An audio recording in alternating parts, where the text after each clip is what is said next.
skill yang pertama yang harus Anda kuasai supaya Anda bisa semakin sukses, semakin kaya di zaman sekarang adalah pertama adalah skill untuk bagaimana kita mempengaruhi orang secara positif atau skill influencing, meyakinkan orang secara positif. Kalau Anda tidak bisa meyakinkan orang secara positif, ya Anda tidak bisa meyakinkan customer Anda, tidak bisa meyakinkan tim Anda, bagaimana Anda bisa, produk Anda bisa orang beli dari Anda. Maka Anda harus bisa meyakinkan orang secara positif. Caranya adalah Anda harus tahu, Anda harus gali bagaimana caranya supaya Anda bisa mengerti kebutuhan orang apa, ya. Jadi Anda harus menguasai skill meyakinkan orang dan influencing people, ya. Bagaimana influencing itu tidak harus produk Anda, ya. Bahkan misalnya Anda dengan teman Anda ngobrol, ya, Anda ketemu dan sebagainya, Anda meyakinkan mereka tentang misalnya rumah makan yang Anda pengen makan di sana, sehingga teman-teman Anda mau datang ke sana. Itu juga adalah satu skill meyakinkan teman-teman Anda, akhirnya mereka pergi ke sana.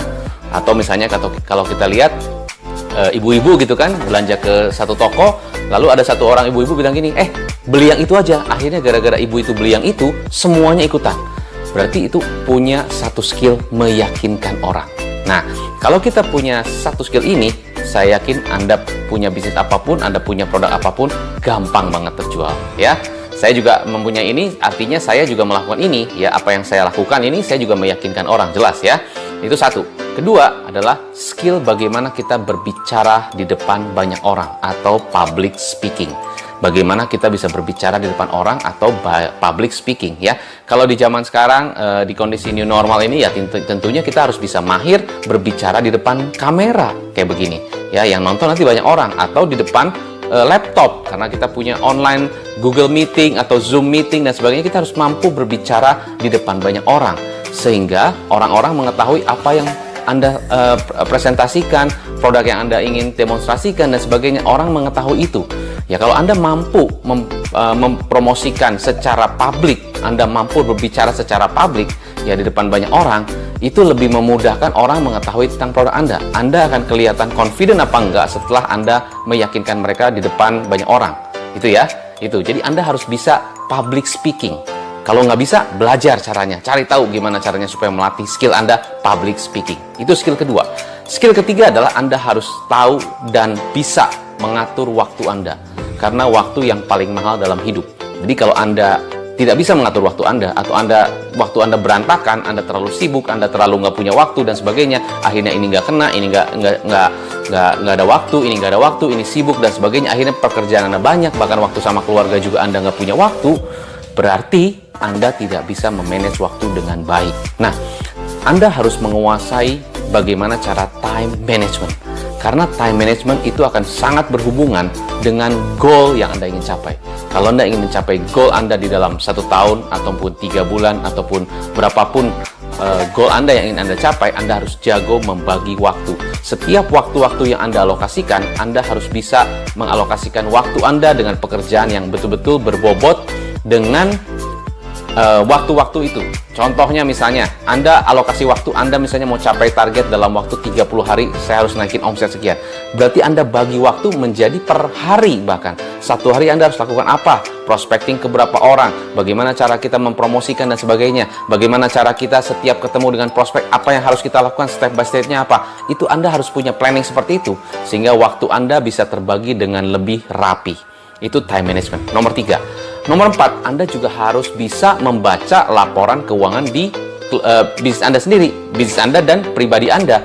Jadi kalau Anda, ya, misalnya Anda punya bisnis, Anda tahu nggak cash flow masuknya berapa, ya, cash flow yang keluar berapa, harusnya tahu, bisa manage, bukan hanya tahu, tapi Anda bisa mengatur, bahkan bisa forecast. Oh, bulan depan saya bakal keluar uang sekian, saya bakal uang masuk sekian. Anda bisa forecast. Misalnya saya punya AR, account receivable, bulan depan itu saya ada pemasukan berapa? Oh, sekian. Saya sudah menagih belum? Sudah reminder belum? Jadi sudah ada beberapa planning yang saya kerjakan sehingga saya bisa forecast. Jadi jangan sampai begini, aduh saya tidak ada uang nih, aduh saya tidak bisa bayar dan sebagainya, cicilan tidak bisa bayar. Salah satunya adalah kita tidak memanage keuangan dengan baik. Kita tidak memforecast keuangan dengan baik. Kita beli secara emosional. Oke, mau ini, mau itu, dan mau ini. Setelah kita pas bayar, ternyata kita tidak punya dananya. Artinya kita tidak bisa manage keuangan dengan baik. Tidak bisa memforecast keuangan dengan baik. Yang mesti diforecast apa?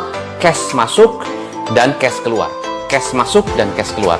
Anda list semua biaya-biaya yang harus keluar setiap bulan, pasti itu bikin jantung deg-degan ya, jantung deg-degan karena, wih, ini bill ini mesti bayar, ini mesti bayar, ini mesti bayar. Nah, saran saya Anda bisa forecast itu. Kalau Anda bisa melakukan planning dan forecast, Anda sudah tahu, oh bulan depan bakal ada cicilan-cicilan ini semua, Anda tuliskan, lalu Anda mulai manage cash flow Anda.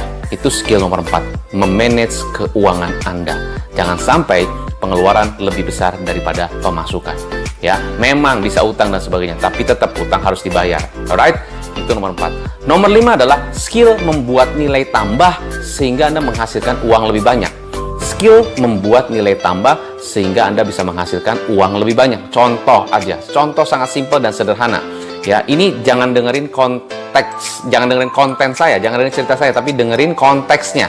Ingat, dengerin konteksnya. Jadi benang merahnya. Contoh, salah satu pemilik toko ini adalah pemilik toko ini dia menjual banyak produk-produk kebutuhan sehari-hari, ya, dari mulai makanan, keripik, kerupuk, ya, terus sampo, pokoknya kebutuhan sehari-hari deh pemilik toko ini. Nah, si pemilik toko ini juga menjual susu untuk ibu melahirkan, pokoknya untuk segala macam, ya. Jadi dia menjual kebutuhan sehari-hari. Oke? Nah, dia selain menjual barang-barang kebutuhan sehari-hari di toko dia juga mampu untuk mendisplay barang-barangnya sedemikian sehingga menarik. Jadi pada saat customer datang ke toko itu, displaynya begitu cantik, begitu menarik, sehingga membuat orang-orang atau pabrik-pabrik prinsipal-prinsipal yang ingin mempromosikan barangnya di toko ini ingin mendisplay, ingin memberikan kesan bahwa ini produknya nge-branding di sana. Akhirnya mereka karena melihat displaynya begitu bagus, lampunya terang dan sebagainya, toko ini begitu cantik, akhirnya prinsipal membayar sewa untuk display yang ada di toko-toko itu. Akhirnya toko ini mendapatkan income tambahan karena dia mampu mendisplay produk-produk sesuai dengan display yang bagus dan rapi. Ada rak-rak yang dia pajang dengan bagus, rak kacanya juga rapi, bersih, terang. Jadi prinsipal, bayarlah sewa sebulan lah. Misalnya saya produk susu gitu, saya bayar deh ya untuk dapat display 2 rak begitu, pokoknya menohok mata, tolong kamu displaykan, dibayar per bulan. Lumayan income tambahan. Nah, jadi kalau Anda punya skill membuat nilai tambah supaya dapat income tambahan, Anda juga bisa lakukan itu. Tergantung Anda punya skill apa, Anda punya talenta apa, Anda punya kemampuan apa, coba lakukan. Siapa tahu bisa menambah income Anda. Itu skill berikutnya. Nah, skill berikutnya lagi adalah kemampuan Anda untuk membuat atau menuliskan copywriting dengan tepat. Copywriting sangat penting.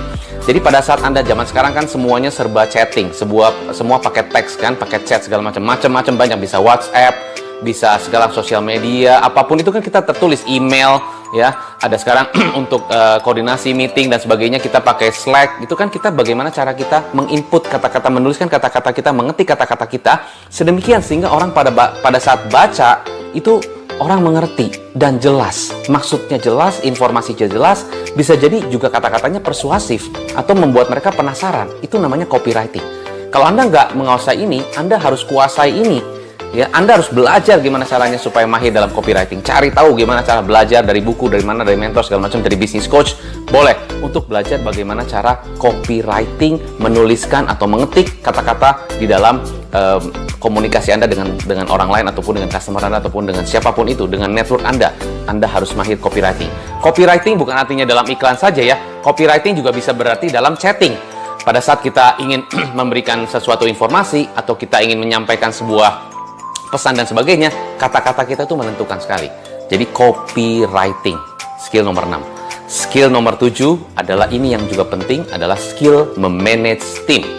Skill memanage tim dan mengatur tim, mengkoordinasi dengan tim, mengkomunikasikan pesan kita, instruksi kita kepada tim. Ya, ada beberapa orang yang bilang ke tim tuh, kamu begini ya, kamu begitu ya, ngerti nggak? Nah, ya, jadi memanage tim itu sangat penting, karena kalau Anda tahu bagaimana cara memanage tim, itu tim akan lebih respect kepada Anda. Anda merasa mungkin kalau Anda marah-marah, ya, Anda pakai bahasa yang keras dan lantang, tim Anda akan takut dengan Anda. Bukan itu tentang leadership, bukan itu cara mengkomunikasikan kepada mereka. Anda harus menggunakan kata-kata yang tegas. Tidak bahasa kasar, tidak teriak lantang-lantang, tapi tegas, ya. Dan di sana semakin Anda tegas, ya, tapi jangan setiap hari tegas. Kalau setiap hari tegas nanti timnya jadi bingung gitu ya. Ini Bapak tegas banget sih. Nah, Anda harus bisa disegani oleh tim Anda. Sehingga dengan kata-kata Anda, penyampaian Anda punya karisma. dan mereka lebih respect kepada Anda. Nah, ini penting banget, skill yang harus Anda kuasai, bagaimana Anda meningkatkan leadership skill Anda sehingga Anda disegani oleh tim Anda.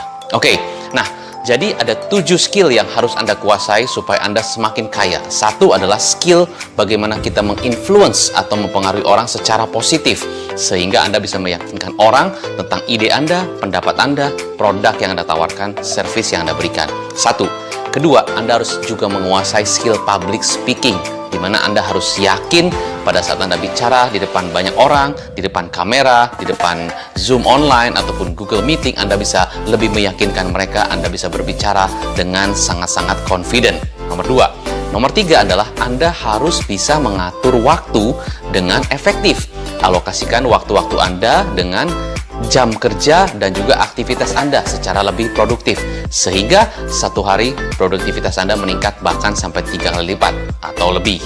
Nomor 4 adalah skill memanage keuangan, laporan keuangan, cash flow, forecast, perencanaan keuangan, sehingga Anda memastikan pemasukan lebih besar daripada pengeluaran. Nomor 5, skill bagaimana Anda meningkatkan nilai tambah di dalam talenta Anda, skill yang Anda punyai, sehingga Anda bisa menghasilkan uang lebih banyak. Itu paling penting, ya. Coba pikirkan kira-kira apa nilai tambah yang Anda bisa berikan ke dalam bisnis Anda sehingga mendapatkan uang tambahan lebih banyak. Oke? Nomor 6, skill copywriting. Bagaimana cara menata kata-kata sehingga pada saat Anda membuat iklan, Anda memberikan informasi, memberikan instruksi, lebih jelas, orang lebih mengerti dan lebih yakin untuk membeli atau untuk menentukan produk Anda dibanding yang lain. Nomor 6. Nomor 7, skill leadership. Bagaimana cara Anda memanage, mengkoordinasi, mengatur tim Anda sehingga mereka bisa melihat Anda menjadi sosok leader yang berkarisma, strong, powerful, tapi bukan marah-marah, bukan galak-galak, tapi strong leadership. Nah, semoga tips saya bisa membantu Anda semua untuk bisa membuat Anda semakin lebih sukses, semakin lebih kaya.